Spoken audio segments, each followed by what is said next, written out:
하나님의 말씀은 맛있습니다. 하나님의 말씀은 즐겁습니다. 하나님의 말씀은 생명과 행복을 줍니다. 500독 성경 통독 훈련 원장입니다. 여수 살리는 교회 임기환 목사가 하나님의 말씀을 봉독하고 전하는 시간입니다. 함께 하시면 기적이 일어납니다. 알람을 설정하시고 들으시면 좋겠습니다. 본 방송은 유튜브에서 성경 통독 임기환 검색하시고 구독하시면 계속되는 하나님의 말씀 업데이트를 통해서 은혜 받으실 수 있습니다. 오늘은 시편 85편을 봉독합니다. 그리고 말씀을 전하겠습니다. 시편 85편. 고라자소넷이 인도자를 따라 부르는 노래. 여호와여, 주께서 주의 땅에 은혜를 베푸사 야곱의 포로된 자들이 돌아오게 하셨으며 주의 백성의 죄악을 사하시고 그들의 모든 죄를 덮으셨나이다. 셀라. 주의 모든 분노를 거두시며 주의 진노를 돌이키셨나이다. 우리 구원의 하나님이여, 우리를 돌이키시고 우리에게 향하신 주의 분노를 거두소서. 주께서 우리에게 영원히 노하시며 대대에 진노하시겠나이까. 주께서 우리를 다시 살리사 주의 백성이 주를 기뻐하도록 하지 아니하시겠나이까. 여호와여, 주의 인자하심을 우리에게 보이시며 주의 구원을 우리에게 주소서. 내가 하나님 여호와께서 하실 말씀을 들으리니 무릇 그의 백성 그의 성도들에게 화평을 말씀하실 것이라. 그들은 다시 어리석은 대로 돌아가지 말지로다. 진실로 그의 구원이 그를 경외하는 자에게 가까우니 영광이 우리 땅에 머무르리이다. 인애와 진리가 같이 만나고 의와 화평이 서로 입맞추었으며 진리는 땅에서 솟아나고 의는 하늘에서 굽어보도다. 여호와께서 좋은 것을 주시리니 우리 땅이 그 산물을 내리로다. 의가 주의 앞에 앞서가며 주의 길을 닦으리로다. 아멘. 시편 85편입니다. 이스라엘에 임한 온전한 구원에 대한 말씀입니다. 1절에서 3절. 바벨론 포로에서 유다로 돌아온 시인이 황폐해진 유다의 현장을 목격하면서 과거에 하나님께서 이스라엘에 왜 베풀어 주신 은혜를 근거하고 있습니다. 4절에서 7절. 현재의 고난을 하나님께 부탁하는 내용입니다. 우리는 영적으로 황폐해진 이스라엘의 현실을 통감하면서도 또한 완전한 이스라엘의 회복을 확신하고 있습니다. 이러한 시편 기자의 확신은 구원에 대한 하나님의 약속에서 비롯된 것입니다. 본시가 쓰여진 역사적 상황에 대해서 자세히 알 수는 없습니다. 그러나 첫째, 내용 자체의 분위기가 무언가 황량한 상황에서 막 벗어나 영광스러운 미래의 상태를 대망하고 있다라고 하는 것입니다. 둘째, 몇 가지 구체적인 표현들인 땅, 구원, 의란 단어들이 반복된 사실을 생각해 볼 때 바벨론 포로 이후에 쓰여진 것으로 추정하고 있습니다. 본 시편의 내용 속에는 몇 가지 특징적인 기술이 두드러지고 있습니다. 1절에서 3절. 하나님의 과거에 행하신 은혜를 언급합니다. 4절에서 7절. 회복에 대한 애가와 기도에 대한 말씀입니다. 8절과 9절. 하나님의 구원에 대한 기대이고 10절에서 13절. 미래의 온전한 구원에 대한 희망을 언급하고 있습니다. 1절에서 3절입니다. 하나님이 과거에 행하신 은혜에 대해서 보겠습니다. 이스라엘을 바벨론 포로에서 돌아오게 해주신 사실에 대해서 하나님께 감사하고 있습니다. 이러한 회복의 성격은 과거에 발생했던 모든 죄악을 덮으셨음을 가리키는 것입니다. 또한 하나님께서 하나님의 분노와 진노를 거두셨다는 사실을 단적으로 잘 보여주고 있다고 하겠습니다. 하나님의 주권적인 은총으로 말미암은 이스라엘의 회복은 결국 죄에 대한 하나님의 용서를 의미하는 것입니다. 하나님께서는 당신의 모든 진노하심을 꺾으셨습니다. 이런 하나님의 진노는 무엇과 관련이 있겠습니까? 그것은 하나님의 질투하심과 관계가 있는 것입니다. 출애굽기 32장 12절, 34장 14절, 민수기 25장 4절. 하나님은 당신의 거룩하심이 백성의 죄와 배도에 의하여 침해받으실 때 하나님은 질투하셨습니다. 출애굽기 24장 17절, 히브리서 12장 29절. 그 후에 여호와는 모든 것을 완전하게 태워버리시는 불과 같은 모습으로 하나님을 드러내 보이셨습니다. 하나님이 진노하실 때 언약 백성들은 가나안 땅을 소유하지 못했습니다. 사랑하는 아이들을 빼앗겼습니다. 적들에 의해 철저하게 유린됐습니다. 이렇게 하나님의 진노로 말미암아 그들의 삶 자체가 위협을 당할 때 이스라엘은 오직 하나님의 자비를 통해서 자신들의 삶이 유지된다라고 하는 것을 배우게 되는 것입니다. 2절, 하나님께서는 주권적인 은혜로 하나님의 백성의 죄를 용서해 주셨습니다. 용서라는 것은 죄와 그 죄의 결과들을 모두 제거하는 것을 가리킨다, 이렇게 볼 수 있겠습니다. 뿐만 아니라 이런 말씀을 통해서 교훈입니다. 첫째, 하나님께서는 언제나 자비를 베푸시기를 즐겨하신다 하는 것이죠. 시편 30편 5절, 출애굽기 34장 6절에서 7절. 여호와께서는 성도에게 언제나 진노하시기를 원하지 않습니다. 근심하는 것도 원하지 않습니다. 둘째, 성도는 자신이 원하는 대로 상황이 전개되지 않더라도 지금까지 베푸신 하나님의 은총에 대해서 우리는 감사하셔야 됩니다. 4절에서 7절입니다. 회복에 대한 애가와 기도입니다. 포로 귀환의 감격과 기쁨을 노래하던 시인은 이어서 여전히 억압받고 고통당하는 이스라엘의 슬픈 상태에 대해서 호소합니다. 이스라엘의 완전한 회복을 하나님께 간구하고 있습니다. 4절, 이스라엘 백성들의 마음이 온전히 하나님께로 향합니다. 5절에서 7절, 과거의 노하심으로 인한 징계의 흔적이 지워집니다. 구원의 역사가 완수되는 것을 볼 수가 있겠습니다. 이 기도의 결과로 다시 회복이 된다면 이스라엘은 다시 기뻐하게 되며 하나님의 인자하심을 경험하게 될 것입니다. 본달락에서 나타난 두 가지 형식을 알아보겠습니다. 하나님의 은총을 빼앗아 가서 그 이유를 발견하고 있습니다. 4절 에스겔서 20장 28절, 그는 하나님의 분노 때문에 문제가 야기되었다고 말하고 있습니다.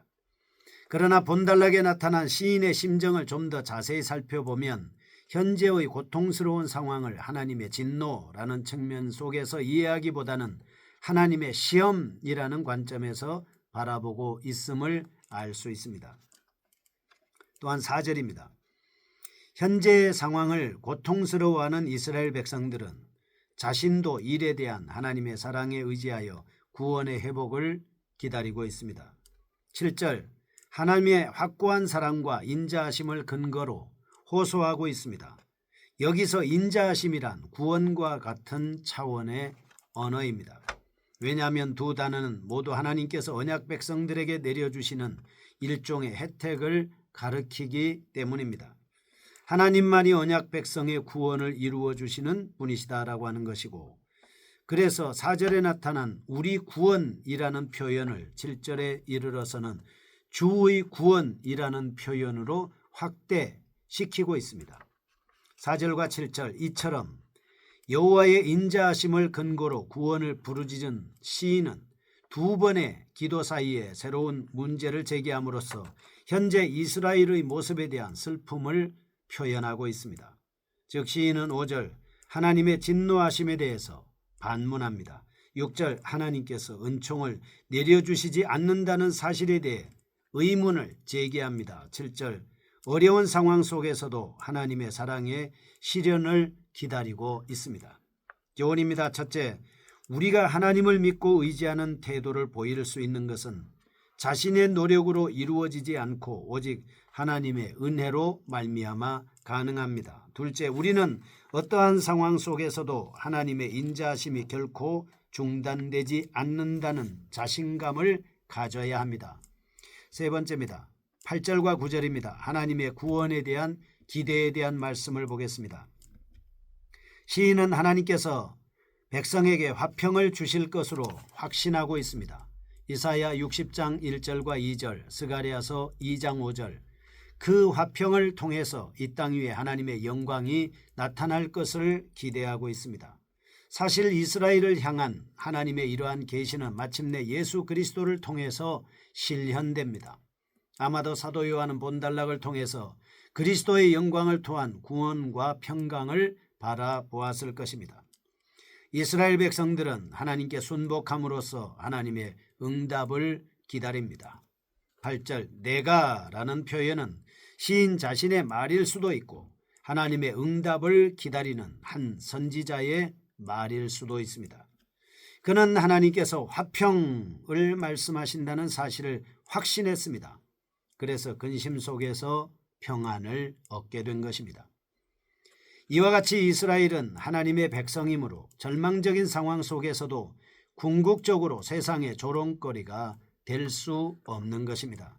8절 그것은 오직 망령된 대로 돌아가지 아니하는 하나님을 경외하는 자에게만 주어지는 큰 복입니다.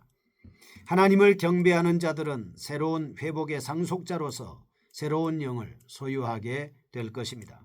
9절에서 12절 그런데 그 회복의 시기는 구원, 영광, 사랑, 화평, 좋은 것과 같은 표현으로 서술되어 있습니다.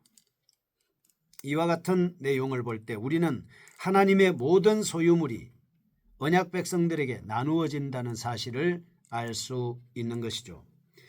네 번째입니다. 10절에서 13절 미래의 온전한 구원에 대한 소망을 언급하고 있습니다. 본단락에서 시인은 하나님께서 베풀어 주신 구원의 결과들을 언급하고 있습니다. 시인은 하나님께서 자신의 성품인 긍휼, 진리, 의, 화평 등을 자신의 백성에게 나누어 주시며 이전과는 비교도 되지 않을 완전한 구원을 성취하심에 대해 확신하며 기쁨으로 감사하고 있습니다. 회복의 시기입니다. 하나님의 손안에 있습니다. 왜냐하면 구원이란 하나님의 철저한 주권의 의지이기 때문입니다. 특별히 이러한 신적 의지와 관련해서 하나님의 네 가지 속성인 사랑, 신실, 성실, 의 등 본단락에서 소개하고 있습니다. 하나님께서는 끊임없는 사랑의 근원이십니다. 사실 7절에서 백성들은 하나님의 사랑이 드러나기를 소원하였습니다. 하나님의 사랑은 신실함으로 표현되고 반면에 그분의 신실하심은 사랑 속에서만 표출되는 것입니다. 일반적으로 하나님의 성실을 표현할 때 이처럼 사랑과 신실이 결합되어 나타나는 것을 종종 볼 수 있겠습니다. 이제 새 시대는 하나님의 사랑과 신실에 근거해서 하나님의 의로우심이 확립되는 시기가 되어야 된다라고 하는 것입니다. 이런 시기에 하나님의 성실하심과 의로우심은 하늘과 땅 전체에 드러납니다. 전 우주적인 것으로 표출된다 하겠습니다. 12절 여호와께서 좋은 것을 주시리니 우리 땅이 그 산물을 내리로다. 아멘. 또한 시인의 관심은 땅과 백성에게 집중되고 있습니다. 그는 하나님께서 언약 백성을 땅으로 돌아오게 하신 사실을 기억합니다. 이제 그 땅에서 누릴 복을 기대하고 있습니다. 하나님의 약속은 땅에 대한 백성들의 기쁨으로 확인됩니다. 그분의 복은 바로 땅으로부터 많은 산물을 획득하는 것으로 나타나고 있습니다. 사실 백성들이 하나님의 복에 대하여 기뻐하는 것은 하나님의 통치에 대한 명백한 증거가 되는 것입니다. 왜냐하면 4절, 6절, 9절, 10절에서 12절 여호와로 인한 복은 하나님의 승리와 구원의 결과로서 하나님이 선택한 백성들은 결코 내버리지 않으심을 가리키고 있기 때문입니다. 그러므로 하나님의 구원을 기뻐하고 하나님의 통치에 전적으로 순종하는 자에게는 참된 평화와 안식이 주어진다는 것을 알 수가 있습니다. 10절에서 13절 말씀을 봉독하고 기도하겠습니다. 인애와 진리가 같이 만나고 의와 화평이 서로 입맞추었으며 진리는 땅에서 솟아나고 혀는 의는 하늘에서 굽어보도다. 여호와께서 좋은 것을 주시리니 우리 땅이 그 산물을 내리로다. 아멘. 거룩하신 하나님 아버지, 하나님의 말씀 안에서 우리가 주님의 구원을 바라보고 온전한 믿음으로 사는 저희가 되게 하여 주옵소서. 예수님의 이름으로 기도합니다. 아멘. 여수 살리는 교회 임기환 목사였습니다. 지금 극동방송을 듣게 하세요. 기적이 일어납니다. 우리는 지금 생명을 전하고 있습니다.